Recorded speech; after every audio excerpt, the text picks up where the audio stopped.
A very good evening to you. You are in time for the country's top broadcast. This is NTV Tonight, and these are some of our top stories. Tonight, a party divided all the way to Waititu's impeachment session. Politics is about perception. This list is from a specific side of our political divide. Jubilee is the one that is basically divided, called Tanga and Keleweke. Senate Majority Leader's list rejected. Embattled governor's fate to be decided by the whole House. Also tonight, a showdown looms in Mombasa as opponents of BBI meetings change tack. We will participate and, where necessary, take charge of these public rallies. DP Ruto is open to a referendum, but people pushing for us to try and have sides, people who are not honest. Plus, the extra spring in Professor Stephen Kiama's step, buoyed by Monday's court ruling. Everything is running on smoothly. There were also some professors who are meeting to discuss and just express themselves and find out what is the situation. The Vice-Chancellor now cracks the whip on dissidents. And the ink that is a stain in a Nyeri school's fabric. Tukaambiwa si wenye tuko na tattoos tuende home, then after tumezitoa ndio tutabaki chuo afterwards. Should students be allowed to have tattoos in school?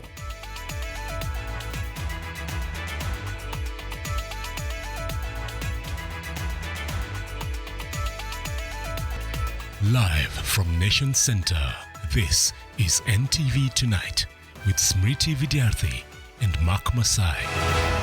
Good evening. Thank you for joining us on NTV Tonight. Flora Tieno is our sign language interpreter, and straight to our top story. The Tanga faction of Jubilee have suffered a blow after its members to a committee proposed to oversee Kiambu Governor Ferdinand Waititu's impeachment were rejected. That's right. The list presented to the Senate by the Majority Leader was shot down after the Keleweke side complained that it was skewed. NTV's Brenda Wanga reports that the whole House will now handle the impeachment at a date to be gazetted. Nays 28, the ayes 16. So the nays have it. A vote that sends the fate of Kiambu Governor Ferdinand Waititu to the whole House of the Senate. Senator Fumeru, Senator. It wasn't the first route that the Senate had intended to use to dispense with the issue of his impeachment.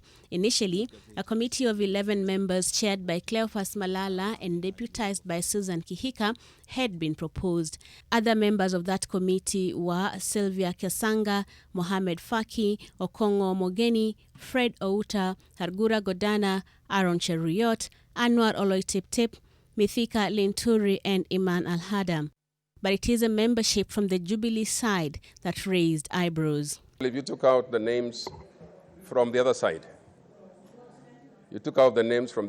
and then left to the names on our side, the Jubilee side. Speaker, Jubilee is the one that is basically divided. Usually, after names that the Majority Leader has brought here, called Tanga and Keleweke. Politics is about perception, whether you like it or not. And from the side where I sit, and I am sure even the other senators can notice, this list is from a specific side of our political divide. Let's be honest with each other. And if the process is not objective, the verdict, whether it is wrong or right, it is wrong from the beginning. Matters. But the mover of the motion and leader of Majority Kipchumba Murkomen defended the list. When we meet in this House, Mr. Speaker, there is no Jubilee, there is no NASA. There is no Tanga, there is no Kieleweke. This House, Mr. Speaker, is a House of Senate. This is a chamber of the Senate, Mr. Speaker. This is where we make laws, protect counties, Mr. Speaker, oversight counties. But the extent of that disagreement is now a matter of concern. I don't want us to approach this the Kiambu issue as a divided House. The objections to the committee were not just limited to the party affiliation. Some senators insist that the matter was too weighty to be left to just 11 senators to decide. Because of threshold and the magnitude of what we're looking at, let this matter of Kiambu be decided by a majority of delegations of counties in this country, being 24 counties, and not 6 senators. at committee, because it's only 6 who can make the decision. The governor is accused by the County Assembly of Kiambu, amongst other things, incurring unsustainable debts to the tune of 4 billion shillings, irregular awarding of road tenders worth 2.1 billion shillings, as opposed to the 1.4 billion shillings that had been approved by the Assembly, grabbing land belonging to a widow and transferring it to his common-law wife, and irregularly hiring and firing 600 members of staff, further exposing the county to multiple lawsuits. His matter will now be heard at a date to be communicated by the Speaker. Brenda Wanga, NTV. From the politics surrounding that impeachment process to that around the BBI, Deputy President William Ruto now says he will resist any attempt to create political camps through the Building Bridges initiative process. Ruto says he is open to a referendum only if the discourse is aimed at solving problems facing Kenyans. And in the meantime, leaders in his corner who have voiced opposition to the BBI consultative meetings have now taken a new position. Zainab Ismail has more. Where people... I think we've got a democracy. A meeting with the Archbishop of Canterbury, Justin Welby, at the Harambee House Annex Office provided the platform for dialogue on national unity. Deputy President William Ruto insisting that public discourse on the Building Bridges initiative must stay true to the original intention. We all don't have a problem with BBI, as was released in Bomas.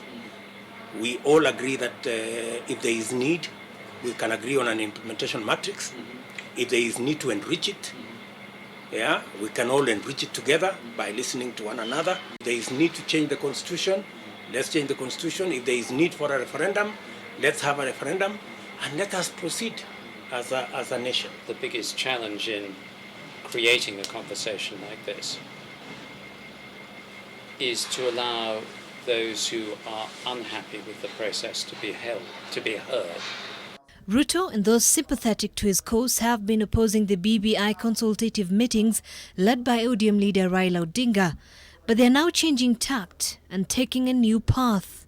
We have decided, in order to pursue the original spirit of the BBI, irrespective of our concerns against the use of public resources in a process that has been blessed with full nationwide consensus, that we will participate and, where necessary, take charge of these public rallies. Sisi hatujapinga BBI na tutaendelea kuunga BBI mkono.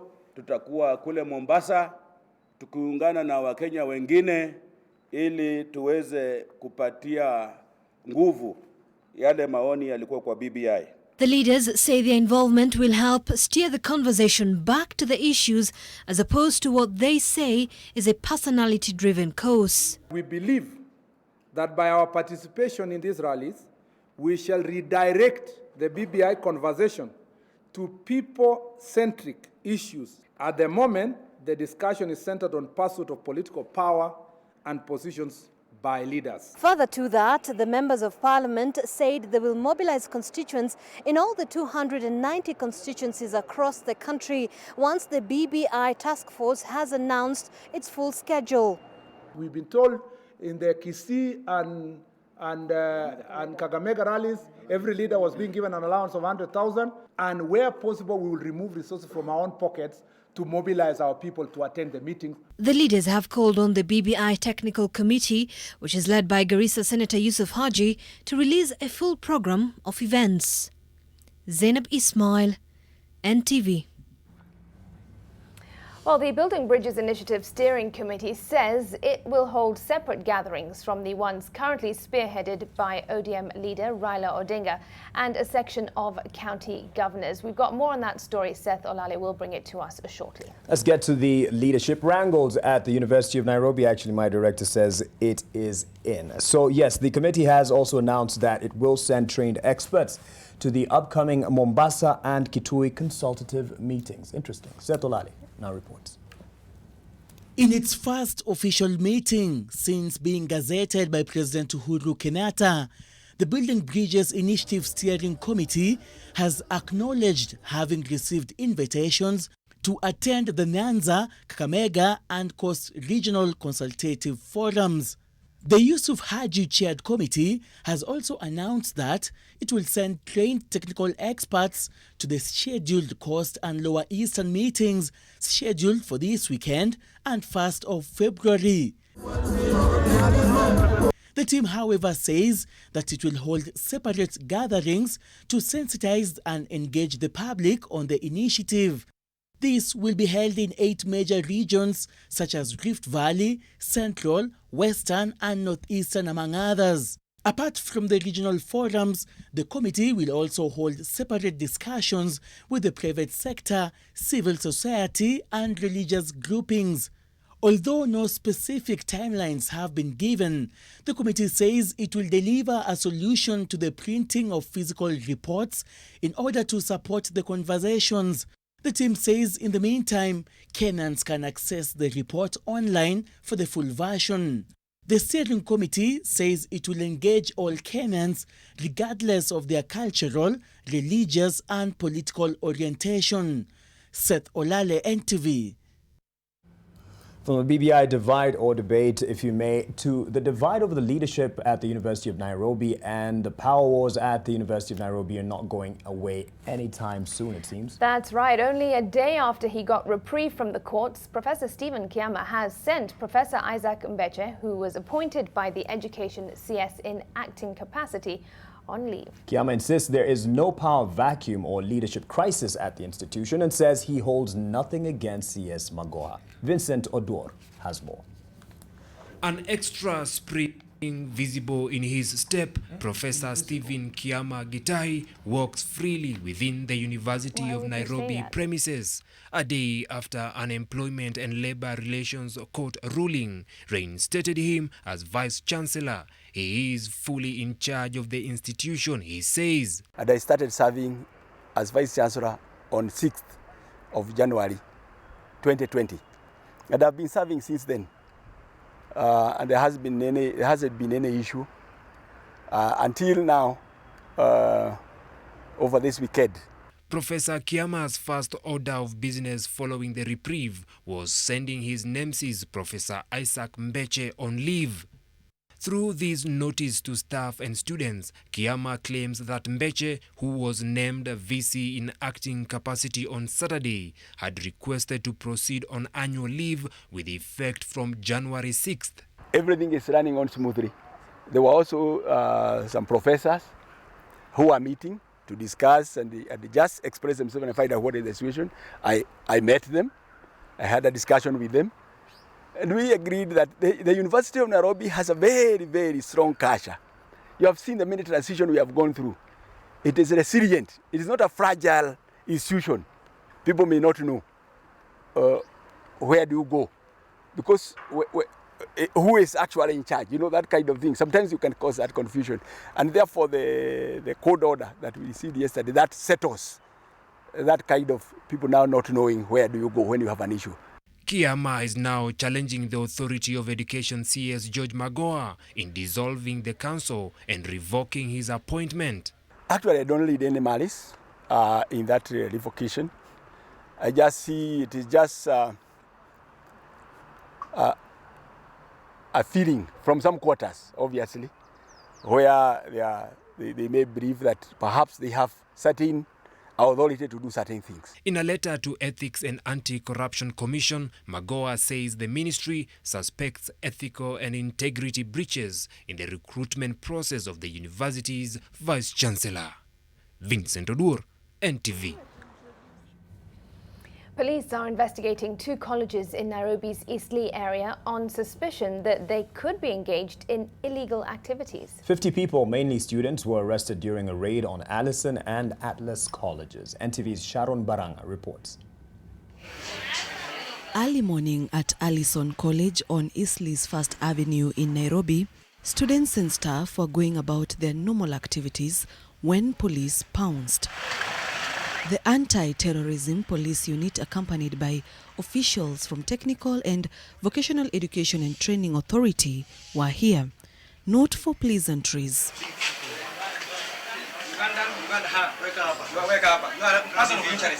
Their aim was to flush out illegal aliens and find out whether the colleges had been registered Learning was halted. Quite a number of the students who are here do not have the proper documentation to the effect that we were able to identify them.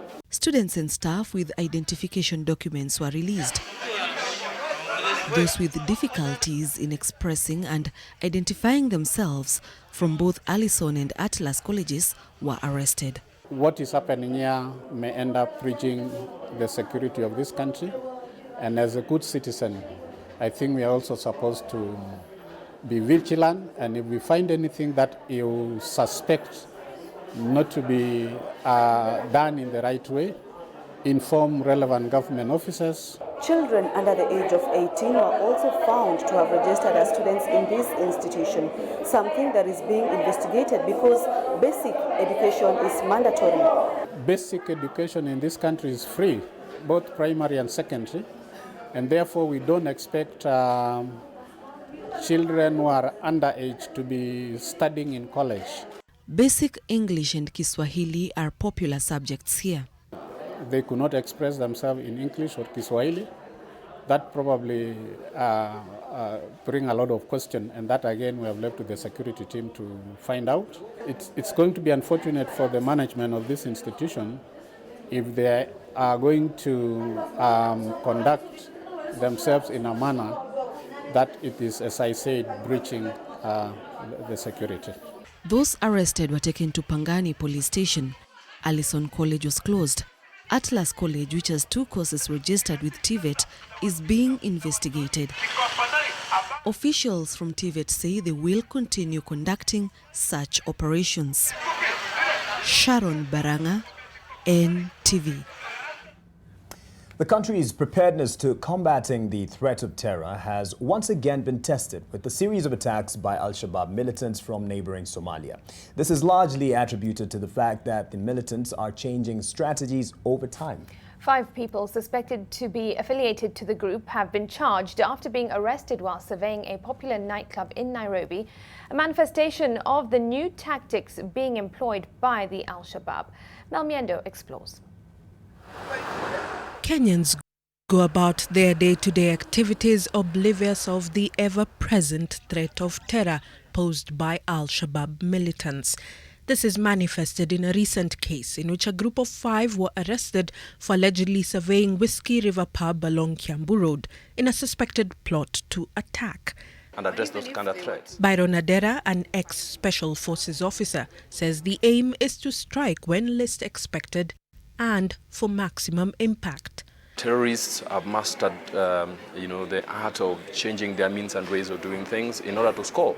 And this also runs into our own, doorstep with the way we are creating conditions that are allowing the terrorists to take advantage of some of our vulnerabilities, or rather weaknesses. In 2020 alone, the militants have struck more than 4 times, mostly at the coast and northeastern. Now, many are questioning the country's preparedness and security apparatus to deal with the threat. We are not punching above our weight with regards to the way we are taking care of security and safety measures. You and I know that you can easily, slip through the gaps of even some places that have been flagged and are highlighted as potential targets for terror attacks. Emphasis has also been placed on private security companies who employ security guards at the entrance of public places. Their level of training and failure to follow through with strict security measures leave hundreds susceptible. That has been the biggest pain on our backside because we are not applying ourselves to those overlapping roles that would ensure that the entire wheel is moving smoothly. The public too has a role to play, Adera says, especially when it comes to awareness of surrounding and hostile environment training. You don't have many people in this country who just care, the care of duty, who would ask and question things, the what ifs.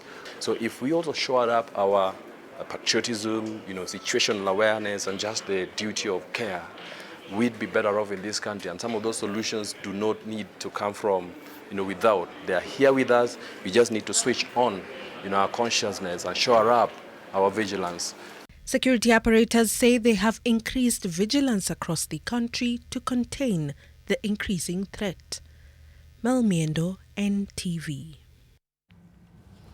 Elsewhere now, researchers at Cardiff University in the United Kingdom have discovered a new type of killer cell that offers hope towards cancer treatment and therapy. It involves the removal of immune cells, modifying and returning them to the patient's blood to seek and destroy cancer cells. Gina Kirori spoke to an oncologist on what this discovery means and if it will help reduce the cases of cancer here in Kenya. That the cancer disease has robbed many of a Kenyan family or a loved one cannot be overstated. The disease is ranked as the third biggest killer in the country. But there is hope in the form of a new study known as a chimeric antigen receptor T cells developed by Cardiff University. Our bodies have T cells and B cells, but most of these cells are involved in keeping the immune status, in check. They help to fight infections, viruses, bacteria, and so on and so forth. So T cells specifically, apart from fighting viruses and parasites, T cells also fight cancer. However, the cancerous cells often devise ways of morphing into the T cells. This led to the birth of cell therapy by researchers. Take it, for example, like you have your home and you have your security guard. So your security guards are the T cells. They're there to guard your body and to fight thieves in case they come. So the thieves are the cancer cells. So these cancer cells, they're very bright. When they come and see the thieves, they throw a smoke bomb and send the watchmen to sleep. So they enter your house and start stealing and spreading and causing a lot of havoc. So what immunotherapy does is it comes and it wakes up the sleeping watchman. The research is still in its early stages and it will take a while before it is tested and internationally accepted. There is also the issue of costs should it be approved.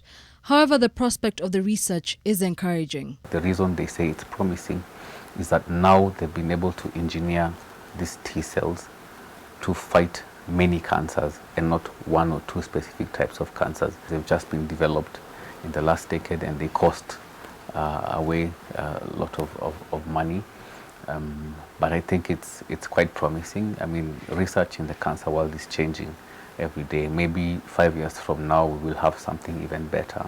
In the meantime, Dr. Odhiambo insists on early screening and detection to prevent the deterioration of cancer patients. Gina Kirori, NTV. On that hopeful note, we're always accused of bringing bad news. We take a break here on NTV tonight. That's right, and there's still much more coming up, including COG and senators accuse the National Assembly of a plot to kill devolution in a stalemate over revenue. Stay with us.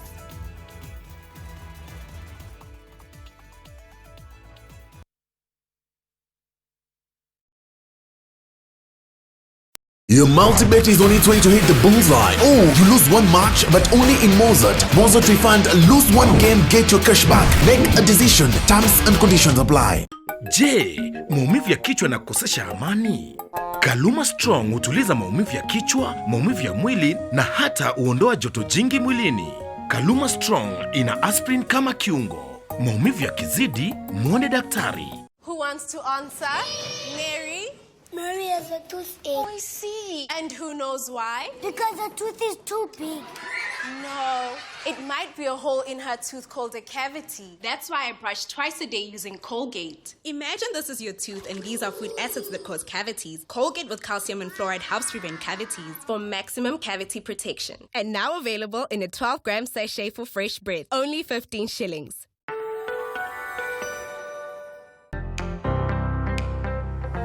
To date, Barclays has funded about 573 students. We don't have enough resources to fund everybody. So by virtue of Barclays taking over, then it actually allowed us to be able to take, other new students on board. I had scored a B+, called to Kenyatta University, but no fees. The Higher Education Loans Board connected me to the Barclays Scholarship, and it has really been of importance because since then it has enabled me to pay my fee and accommodation, and I'm really grateful for that. Scholarships have been running now for the last 2 years. In those 2 years, we've invested approximately 150 million Kenya shillings and have touched the lives of cumulatively about 1,000 students. We believe in a shared growth philosophy, which is as we do well, so does the society and the communities that we operate in.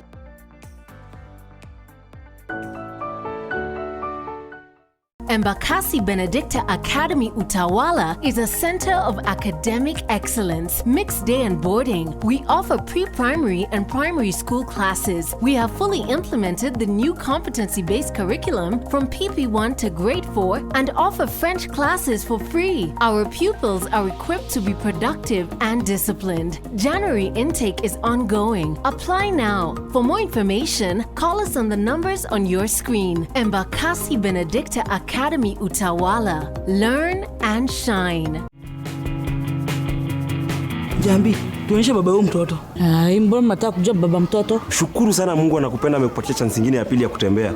Usiharibu na upunguze kiburi. Hata wewe ni kiburi. Mwabubi alikupea chance nyingine alafu sasa unaharibu. Hiyo chance sitaki pia wewe chukua. Wacha ujinga. You need to be 2 steps ahead of Awiti. In fact, I'm several steps ahead of Awiti. She can't stand up on her own. Ngundi for you. Wacha kusema ngundi for you hapa hivi. Hatuwezi shikana wewe tufanye nawe biashara. Mtoto wangu avagi hizi vitu. Jambi kijana wangu mpaka vibe shuri.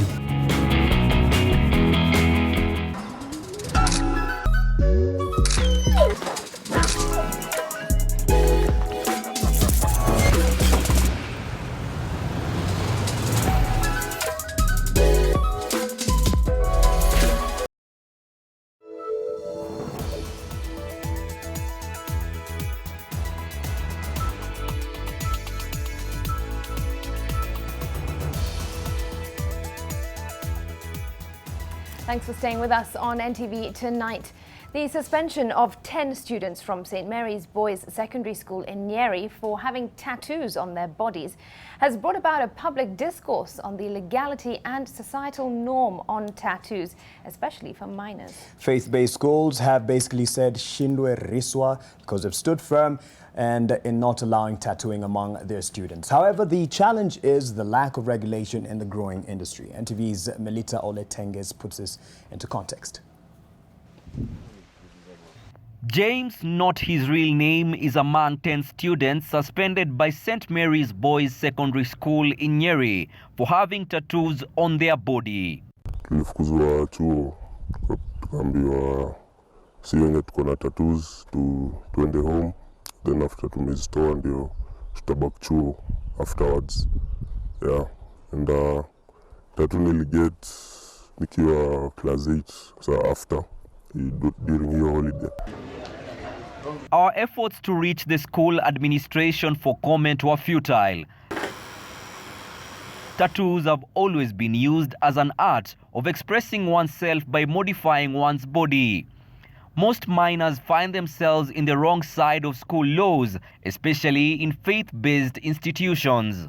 Because napenda arts, so niko na napenda kudraw nini hizo stuff za arts, niko na acha tu nikuwe nazo ni draw hiyo my chest.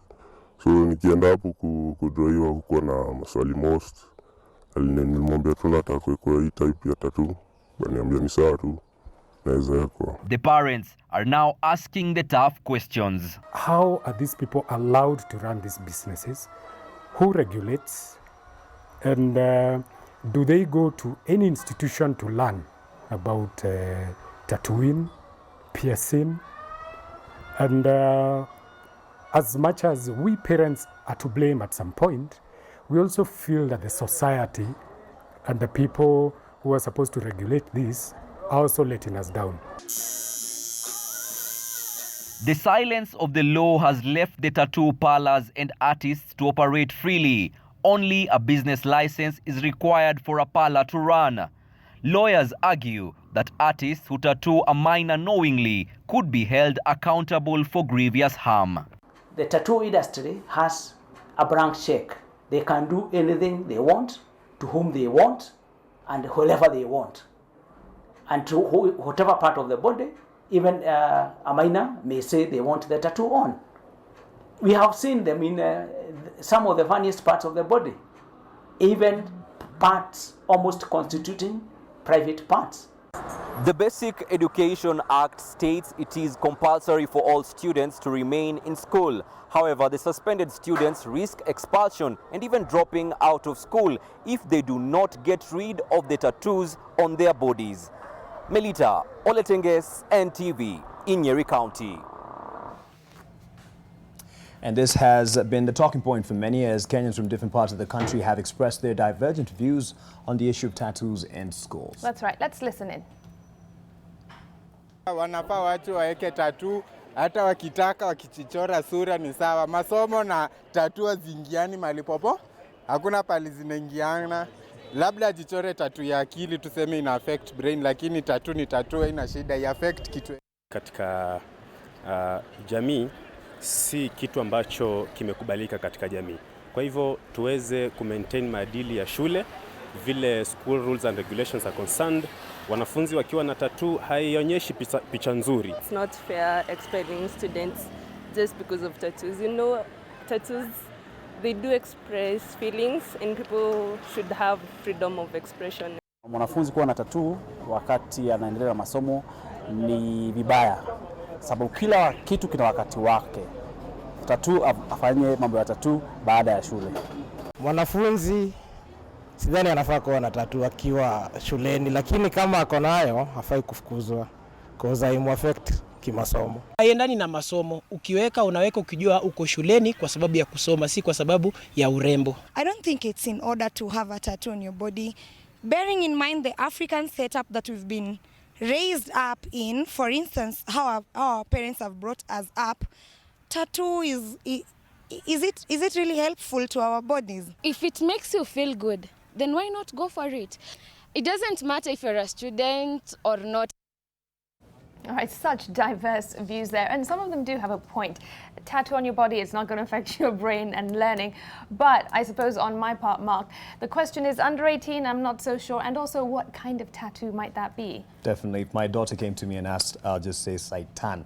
And not until at least you're of age to make your own decisions. I would, if I could get a tattoo that kind of gives the impression I have here. All right, okay. At this age, of course, I'm over 18, so but that's not happening, so deal with it. Yeah, Goldilocks remains. All right, elsewhere now, an application has been filed at the Voi Law Courts seeking to have an assault case against Nairobi Governor Mike Sonko withdrawn. The prosecution filed the petition following directions from the complainant who dropped the charges. NTV's Kevin Mutai reports that Senior Resident Magistrate Frederick Nyakundi will make the ruling on the matter tomorrow.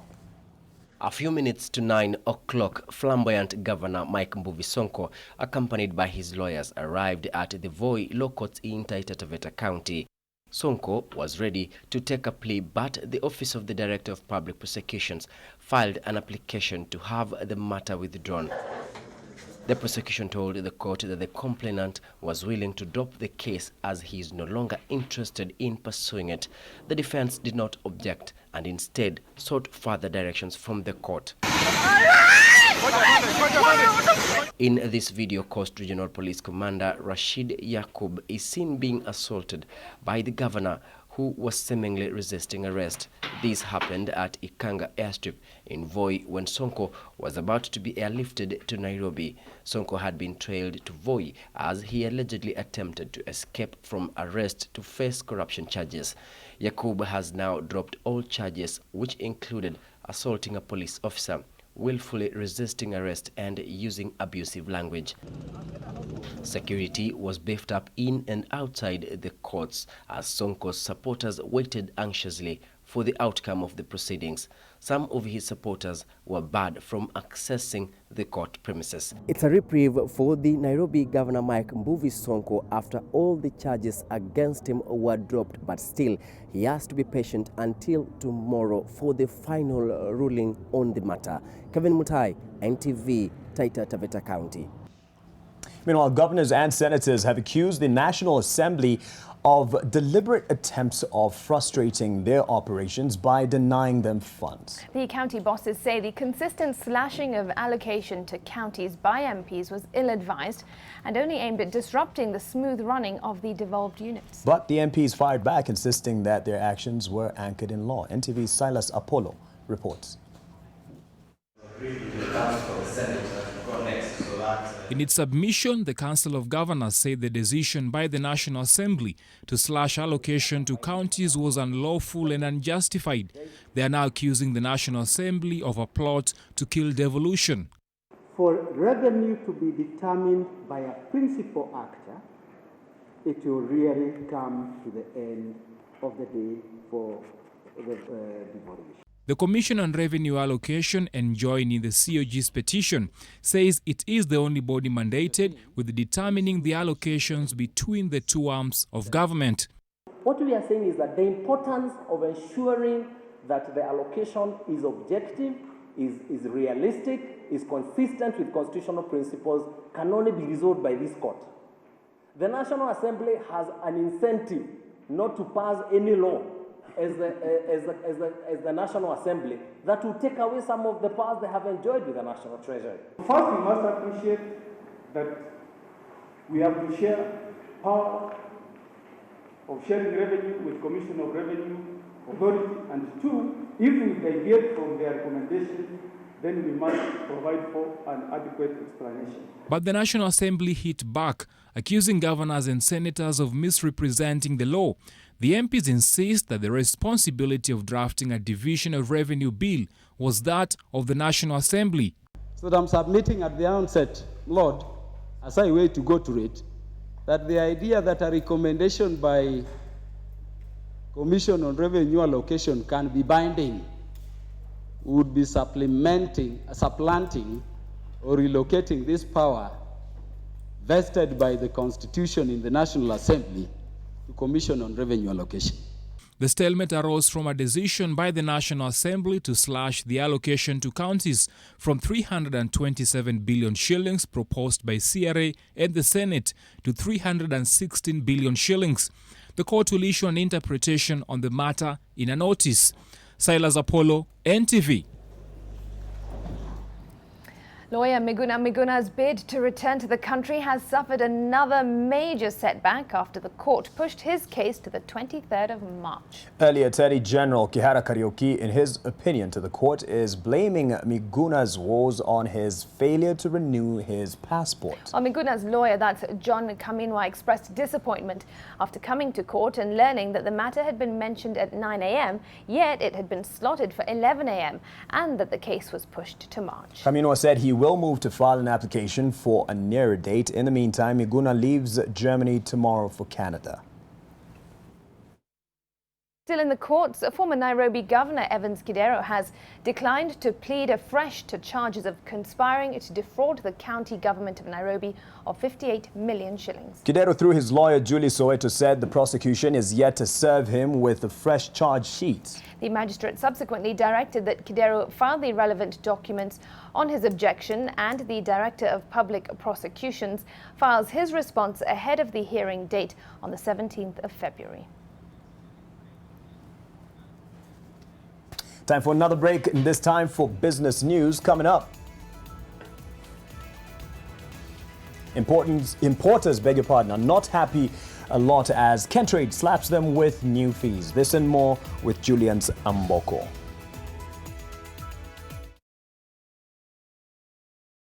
Do you have what it takes to become the next generation of great innovators, business magnets, corporate icons, engineers, and renowned researchers? Be part of over 40,000 students pursuing and nurturing their career at Moi University. Enroll now for January, May, and September 2020 intakes for postgraduate, degree, and diploma programs in the following schools: School of Business and Economics, School of Arts and Social Sciences, School of Information Sciences, School of Education, School of Agriculture and Natural Resources, School of Biological and Physical Sciences, School of Tourism, Hospitality and Events Management, School of Aerospace Science, School of Public Health, School of Medicine, School of Engineering, School of Law, School of Nursing, School of Dentistry. Enroll now. Moi University, the foundation of knowledge. Oya ni aje, mimi ndo Jonte Fresh. Mimi ndio nimetambulika hii Gikomba yote sekta ya manguo. Jumio transform nguo ordinary za mtush zenye ziuka mna hii harufu ya bail into the freshest igikosi yote. Siri ni hii aerial mpya ya pink. Na kushow mtushi zinang'ara kung'ara kushinda kamera. So clean, so fresh. Makastoma unaisana na hii story. Ninatumia aerial touch of down mpya tu. I am pleased by just the simple little things of life. And I promise if you take the time, you won't be looking for too long before you find this little secret of mine.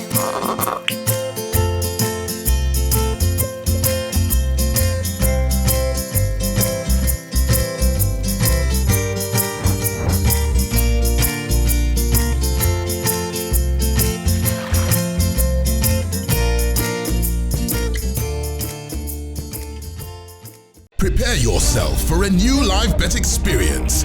Top minute, boosted live bet odds. Mozart, make a decision.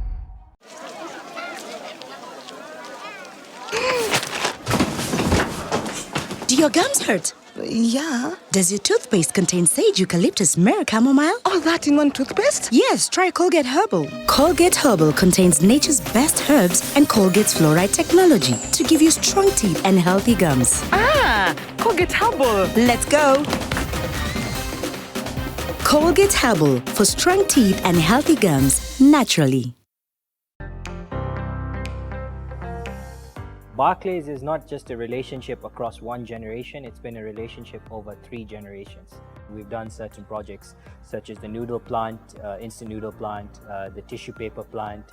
So you can imagine over the years how much we've increased employment from a direct perspective. Then there's the indirect perspective, local suppliers that now we increase as a result of some of these investments.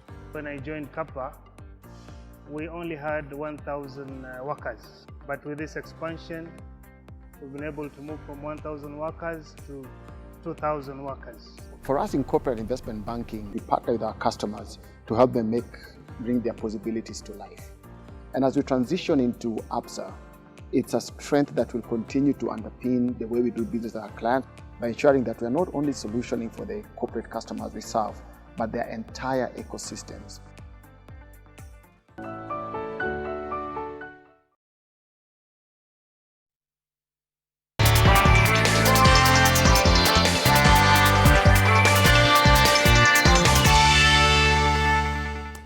Let's get down to business. Welcome, I am Julians Amboko. The cost of imported goods could soon go up after the Kenya Trade Network Agency, Kentrade, introduced service fees for use of its system. Kentrade provides an online platform which serves as the entry point for parties involved in international trade and transport logistics. Victor Kiprop has the details. According to the legal notice which took effect earlier this month, more than 800,000 traders using the Kenya National Electronic Single Window System now have to pay a 5,000 shillings annual fee, another 7,000 shillings for every transaction or notification for a consignment, as well as an extra 750 shillings for the application of every unique consignment reference number in the Kentrade system. The agency says this levies will allow the state corporation to be self-reliant. For the last 6 years, we have not been charging any fees. We have actually been offering a free service and have been fully reliant on the exchequer. But the CS National Treasury has now approved that Kentrade can charge a nominal user fees, which will go towards sustaining the services of the agency. Meanwhile, stakeholders in the cargo clearing and forwarding sector have unveiled a new bill which is expected to streamline cargo clearance by terminating deployment of untrained agents, promoting fair competition and protecting the industry players from unfair liability. People are going to be professionals who operate in a certain manner. Not previously where we used to have briefcase agents, everybody calling himself a clearing agent when he's not. There will be a distinction because we shall list in our website and in every media house, every place, we shall list a list of approved and qualified, competent clearing agents so that the Kenyan importers can just go to the list and pick one. Clearing and forwarding agents have been pushing for the establishment of an independent regulatory body since 2017, a move they say will help weed out rogue players in the sector. Victor Kiprop, NTV Business.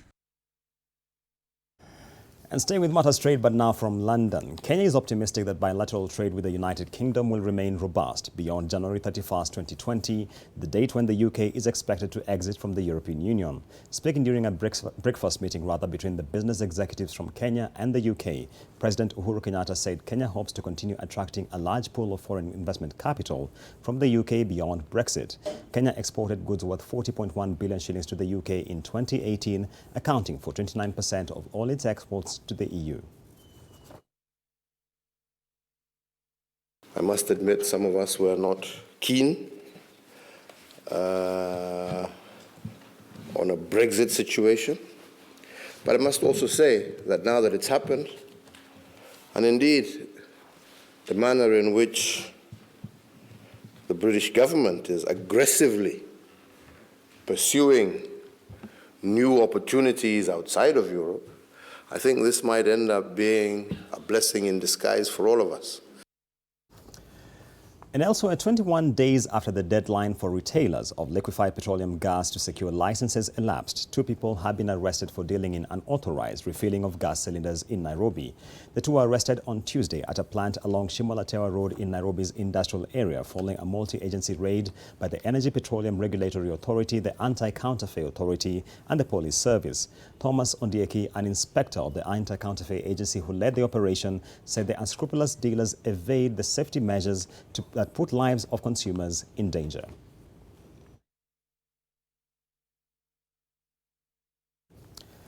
A tough business environment has occasioned mergers and acquisitions in the banking sector, telecommunications, and now the hospitality sector. Lillian Carrier gives us the details of the takeover of Azure Hotel by Pride Inn Hotels and what stakeholders in the hospitality sector feel is the elephant in the room. Barely a week after South African hospitality group Tsogo Sun announced that it was folding its Southern Sun Mayfair Hotel in Nairobi, a takeover is taking place within the hospitality sector as players look to synergize strengths in a tough business environment. Pride Inn Group of Hotels is set to acquire Kenyan-owned Azure Hotel by the close of 2020 in an arrangement anchored on a revenue-sharing management contract which will see all staff retained. Knowing that the investors are very busy with their other businesses and especially they are more specialized into the industry and manufacturing, they were finding quite a challenge in terms of managing best of both. Competition in the hospitality sector has been choking up older hotels who are grappling with the entry of new players and expansion by established brands. Jacaranda Hotel is set to be auctioned tomorrow of an unpaid loan of 253 million shillings. Boma Hotel has been placed under receivership for what is alleged to be failure to repay loans owed to the National Bank of Kenya. A convention center is what is going to do the magic in Kenya. A cost of putting up a convention center would hardly be 25 billion shillings. The biggest benefit of increased growth in tourism is that the government is pushed to invest in road and infrastructure very quickly. We know revenues are going to grow exponentially. Big Four agenda gets fulfilled automatically. Employment is on the rise. The Pride Inn brand brags of giving a local touch at lower value. They, however, say the negative publicity facing the sector is shaking up investor confidence and thus giving hospitality business a hard time. Lillian Kiarie, NTV. And finally, the implementation of policies that see to it that more Kenyans enjoy economic growth is one of the key things the government needs to do if it is to make 2020 a better year for Kenyans. Alex Mwangi reports on what Genji's Capital financial analysts have to say about economic growth prospects in 2020. Kenya's economy is said to have expanded by 6.3% in 2018, growth which some have questioned given the lethargic nature of the performance of many businesses. Although the government is yet to file growth figures for 2019, economic experts contend that it's below 6%. You see lots of auctions with a number of newspaper adverts, which just points to the fact that the real economy is bleeding. It's not quite vibrant as is expected. First, there was Vision 2030. Then there was a new constitution which ushered in the devolved system of governance. Much later on came the Big Four agenda, and now there is talk of the Building Bridges initiative. Although these are not strictly mutually exclusive, there is a sense that Vision 2030 is being pushed further and further behind in the rear view mirror. I don't think it's just about growing the GDP, but are individual households' incomes actually growing? Because I think that's where there is a sort of a disconnect, where the overall figure looks good, but it's GDP growth in the hands of a few, yet the masses are not feeling the impact. With the overall public debt having increased from 5.8 trillion shillings at the end of 2018 to 6.5 trillion shillings last year, all eyes will be on the National Treasury and whether it will be able to rein in the government's appetite for borrowing. Treasury is portraying a better picture in terms of the fiscal consolidation, in terms of fiscal deficit coming to 6.3%. In our estimates, we are seeing at least 7%. The financial analysts at Genghis say that the equities market provides opportunities for good returns this year, given that a number of the counters are undervalued. Alex Mwangi, NTV. And our story by Alex takes us to the close of business. I leave you with the financial report.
Betika community is a movement.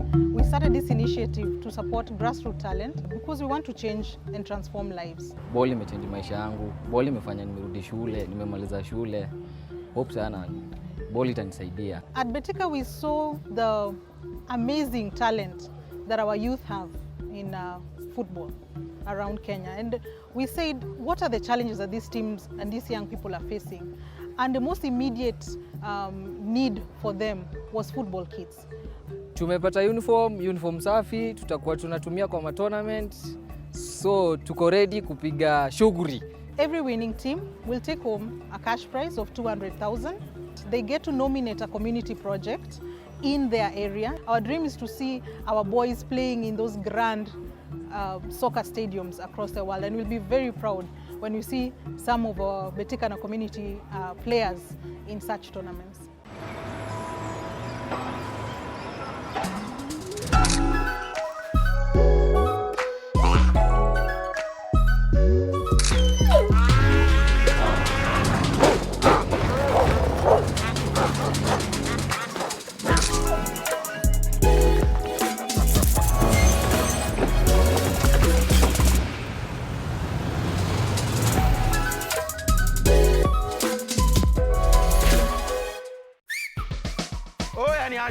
Mimi Jonte Fresh. Mimi ndio nimetambulika hii Gikomba yote sekta ya manguo.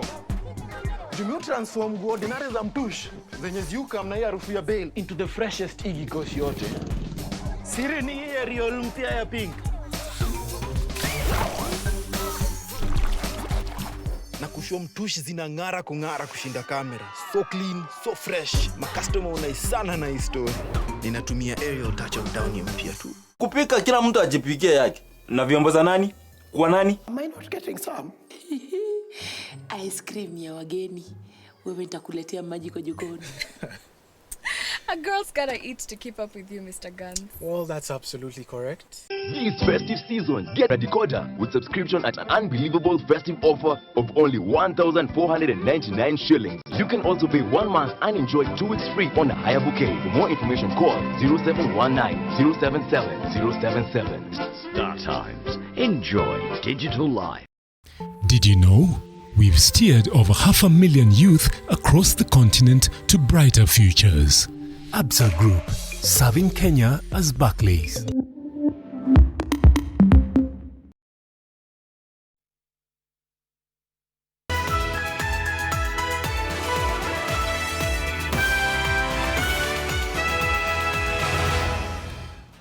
Welcome back. Prince Harry has landed in Vancouver in Canada to be reunited with his wife Meghan and baby Archie after the couple finalized the terms of their split from the official British royal family duties. A convoy of 2 cars believed to be carrying Prince Harry was filmed at the entrance to the estate where he and his family are staying in Vancouver. The Duke of Sussex attended the UK-Africa Investment Summit in London on Monday, where he met with UK Prime Minister Boris Johnson before flying across the Atlantic.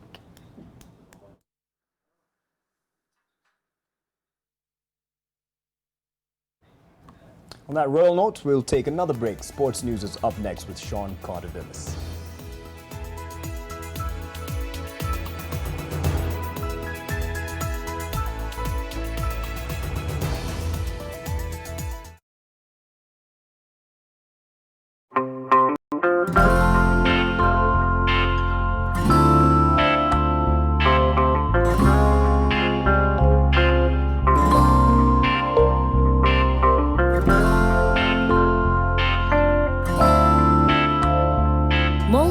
Breathable surface developed with Airsoft technology is very soft and provides the best Molfix skincare. I found the best diaper for my baby's sensitive skin. All babies deserve a high-quality diaper.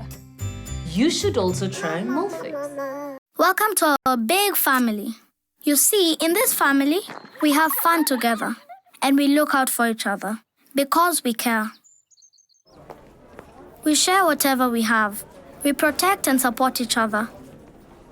Welcome home, where we love and care for each other. We're so excited that you're joining us. Welcome to the new member of our Nivea family. New Nivea Petroleum Jelly Essence, enriched with glycerin for long-lasting moisture and protection. Your multi-bet is on its way to hit the bullseye. Oh, you lose one match, but only in Mozart. Mozart Refund, lose one game, get your cash back. Make a decision. Terms and conditions apply. Jambi, tuonyeshe baba huyu mtoto. Mbona mnataka kujua baba mtoto? Shukuru sana Mungu anakupenda amekupatia chance nyingine ya pili ya kutembea. Usiharibu na upunguze kiburi. I don't have any kiburis. Mwabubi alikupea chance nyingine alafu sasa unaharibu. Hiyo chance sitaki pia wewe chukua. Wacha ujinga. You need to be 2 steps ahead of Awiti. In fact, I am several steps ahead of Awiti. She can't stand up on her own. Ngundi for you. Wacha kusema ngundi for you hapa hivi. Hatuwezi shikana wewe tufanye na wewe biashara. Mtoto wangu avagi hizi vitu. Jambi kijana wangu mpaka avae boshori.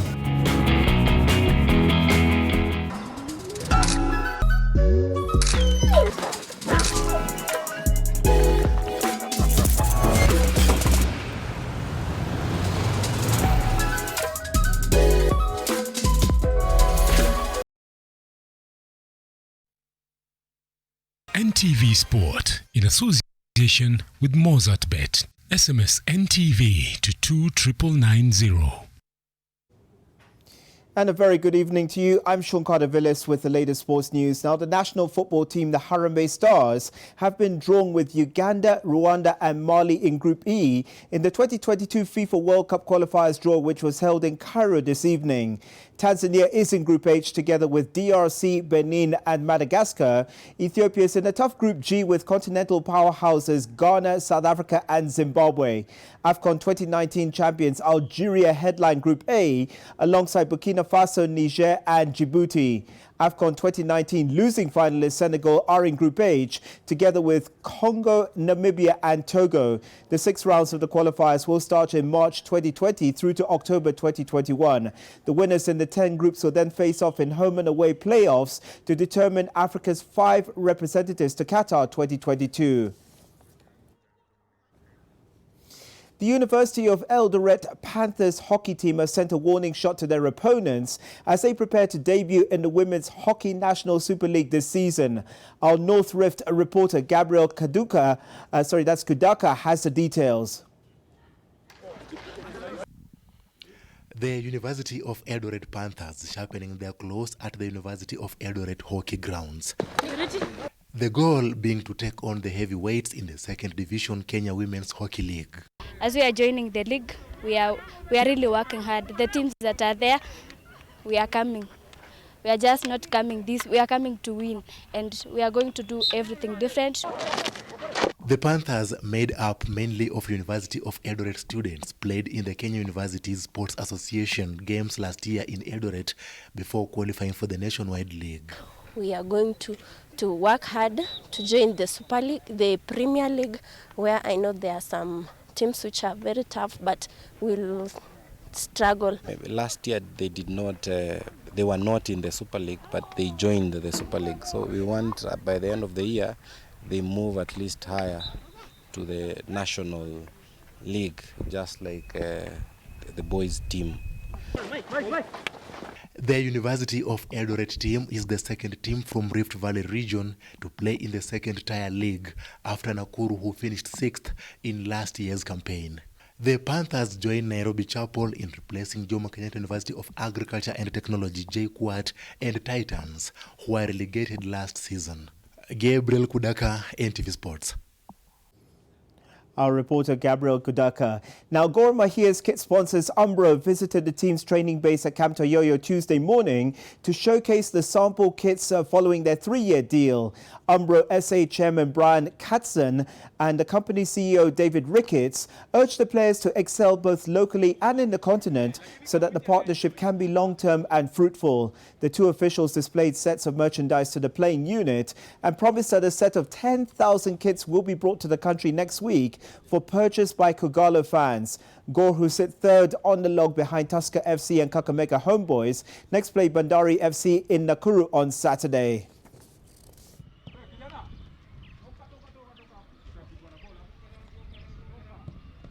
It's a good motivation and it reflects the effort that the management have done to get Umbro on board with us. And I know there's been a lot of hard work behind with the club and Umbro. And I think it's good for the club. Sponsorship with Macron, we only had playing and training kit.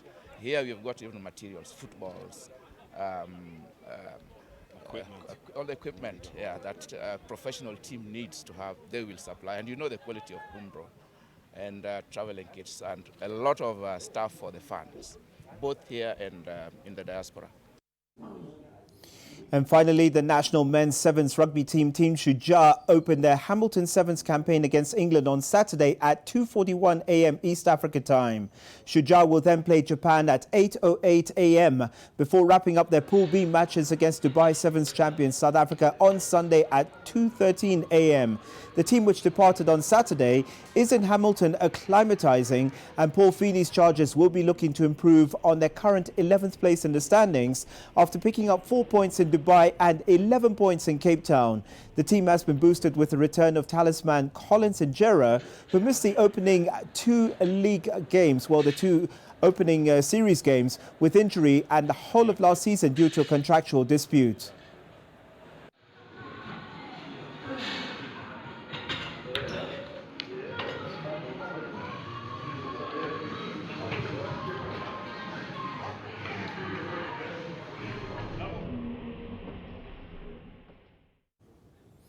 All right, that's the latest sports news. Don't forget, by the way, midweek football on tonight. Premier League matches. Just to let you know that the defending champions Manchester City are taking on Sheffield United as Chelsea battle Arsenal. That Chelsea-Arsenal game, by the way, is at 11:15 p.m.